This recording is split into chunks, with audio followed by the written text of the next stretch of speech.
Solving equations by factoring. Today we're going to be solving quadratic equations of the form ax squared plus bx plus c equals 0. We're going to use the zero factor property to do that. Essentially, the zero factor property states that if you have any two numbers multiplied together that give you 0, at least one of the numbers must be 0, or they both could be. Now the process to solve equations, quadratic equations by factoring is, first off, we must have the equation equal to 0. It's called the zero factor property. It's only true if the equation is equal to 0. If the equation, the non-zero side, isn't factored, then we're going to factor it. Then we're going to set each factor equal to 0, and we're going to solve each equation. Now this example is just a little explanation on why it works. As you can tell, we already have an equation, a non-zero side of an equation that's factored. What that means is that x plus 2 times x plus 3 equals 0. But for that to be true, either x plus 2 is 0 or x plus 3 is 0. Because if x plus 2 is 0, 0 times anything is 0. If x plus 3 is 0, then 0 times anything is 0. So we have two possibilities, which means we have two equations. X plus 2 could be 0, or x plus 3 could be 0. And that's what we're going to do. We're going to solve those two equations. And once we set x plus 2 equal to 0 and subtract 2 from both sides, we get x equals negative 2. When we set x plus 3 equal to 0 and subtract 3 to isolate the x, we get x equals negative 3. Now the reason why our answers are either negative 2 or negative 3 is because if we substitute into the equation, it's going to produce one of these factors as being 0, and 0 times anything is 0. So let's check it right quickly. If x is negative 2, negative 2 plus 2 is 0, and 0 times anything is 0. If x is negative 3, we substitute it into this factor, and negative 3 plus 3 is 0, and 0 times anything is 0. And that's the basic idea of what we're doing, using the zero factor property. Set each factor equal to 0 and solve. Now this first example, it's already factored. So let's set each factor equal to 0. Let's set x equal to 0, because if it has an x, then it's a factor. And then let's set x minus 8 equal to 0. Now this one is, we're hoping for these, because these are easy. That one's already done. X equals 0 is one possible answer. Now to solve this one, we add 8 to both sides.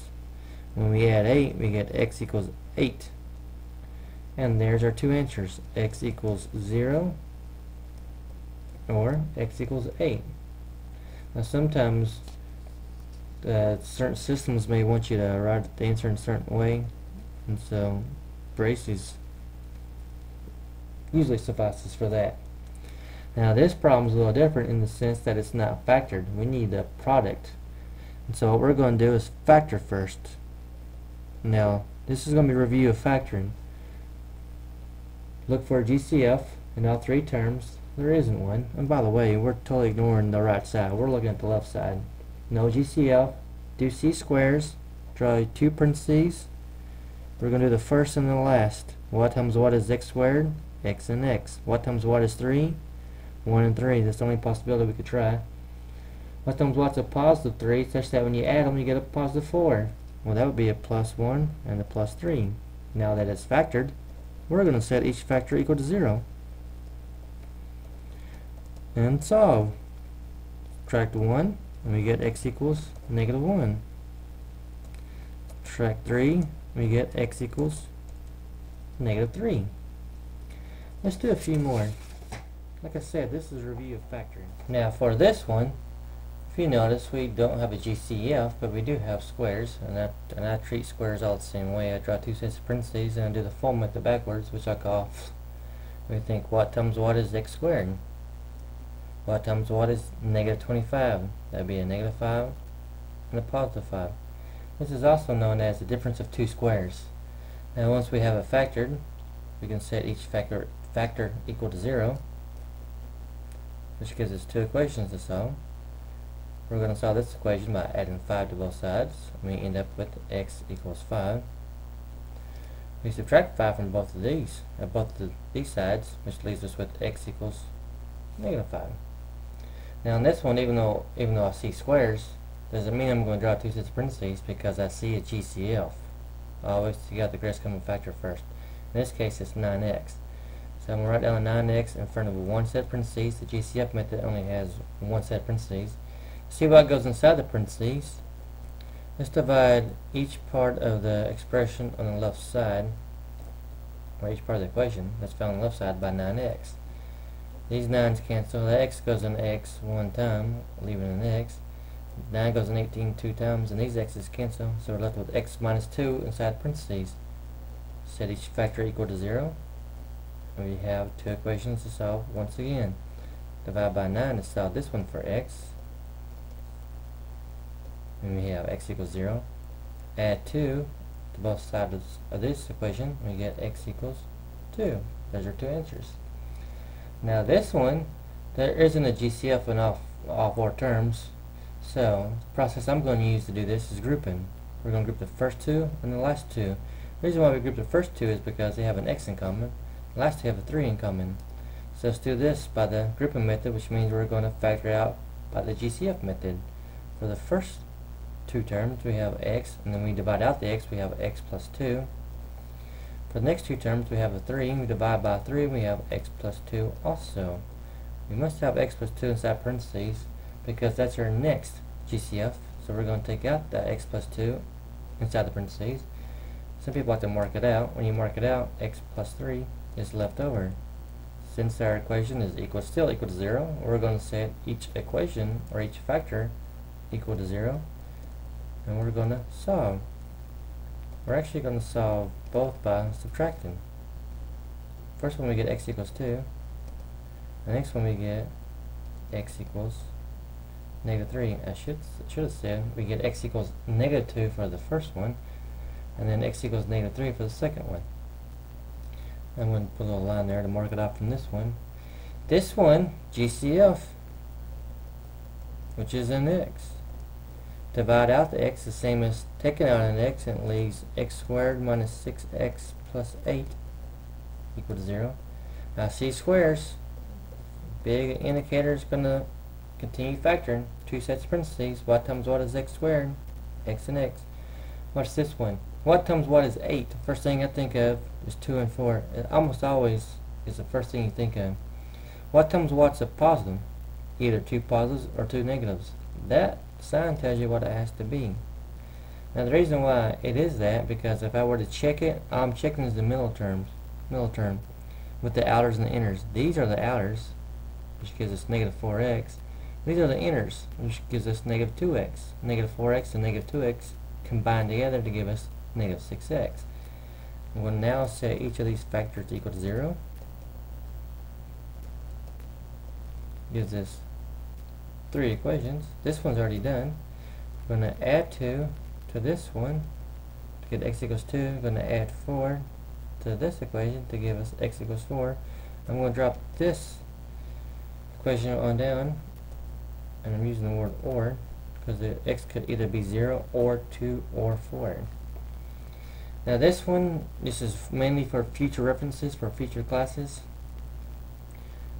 We can't factor the left side the GCF method because the equation isn't equal to 0. We must have the equation equal to 0 before we can factor. So what we're going to do is subtract 14 from both sides. Once we do that, if you notice, 14 minus 14 does give us the 0 that we need. And therefore we can start factoring. No GCF, no 4 terms, squares. 2 parentheses, 2 sets of parentheses. What times what is x squared? What times what's a 14? First thing I think of is 2 and 7. Are 2 and 7 5 away? And the answer is yes. Now let's see if we can find the signs, the correct signs. What times what's negative 14? What that means is one of these numbers has to be a positive, one has to be a negative. We'll find out what they are when we take the 7 and 2 and decide that we need to get a negative 5. We need to decide where should the signs go. Here's a little hint or a little indicator. Since the 5 is a negative, the bigger number has to be a negative. Check it right quickly with the outers and the inners. The outers give us negative 7x, inners give us the 2x. Negative 7x, 2x is negative 5x. Let's set each factor equal to 0. And so, this side we're going to subtract. This equation we're going to add. And there's your two answers, -2 and +7.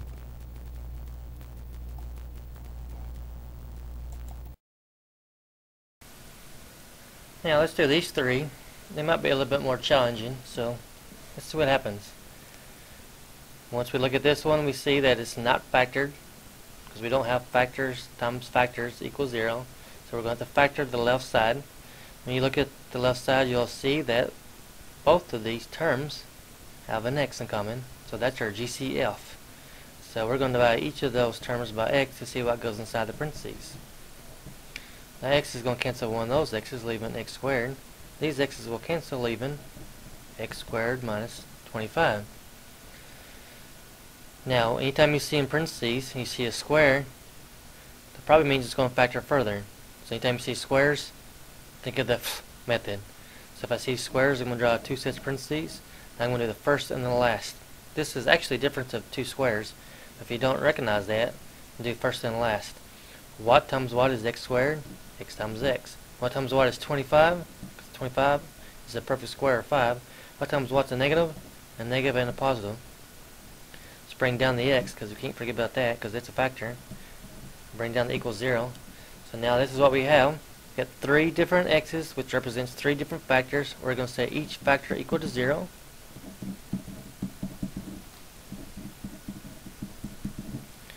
This one's already done.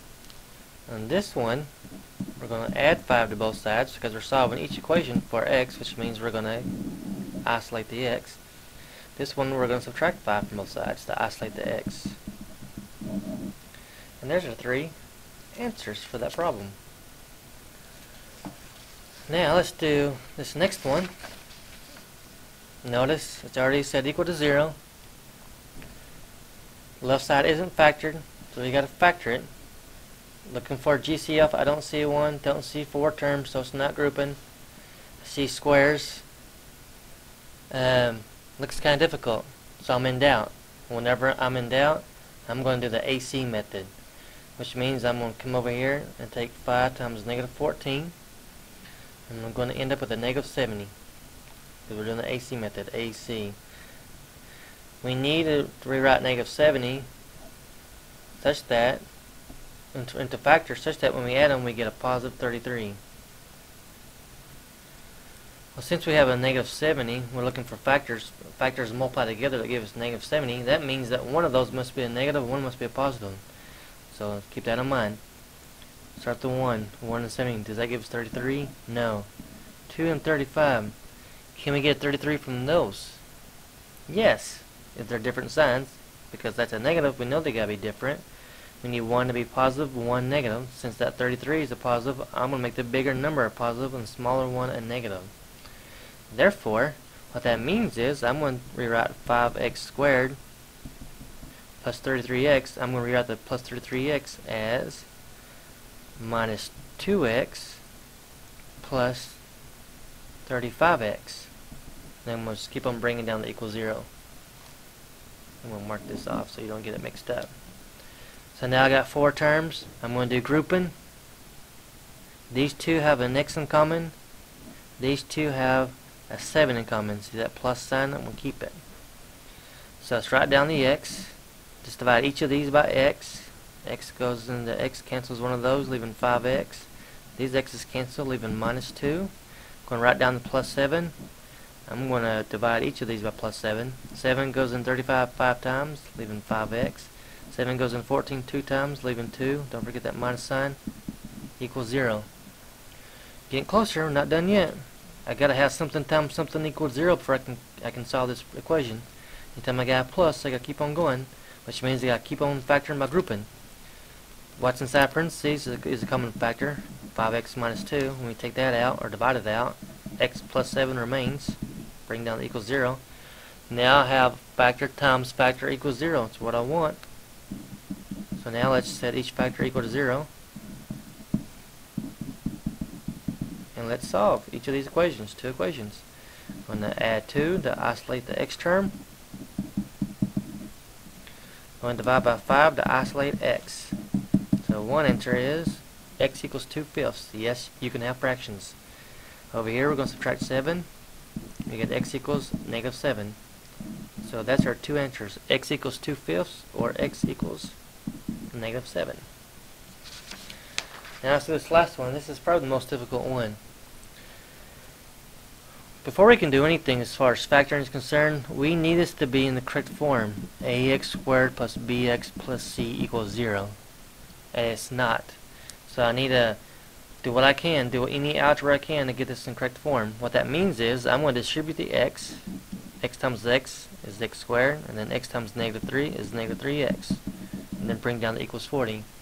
I must have this equal to 0 before I can solve, so I need to bring that 40 over there. I'm going to do that by subtracting 40 from both sides.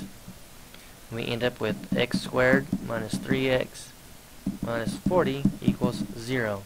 Once we have it equal to 0, we can now factor the left side, or the non-zero side. Don't see a GCF, don't see four terms, I see squares. And I think I can do this with the flowy method. If you can't, do the AC method. And if you want to, we can do a combination of the AC method and the flowy method. The method. See the A and the C, 1 times -40 is -40. What are factors of -40 that give us a -3? That's what we're trying to find.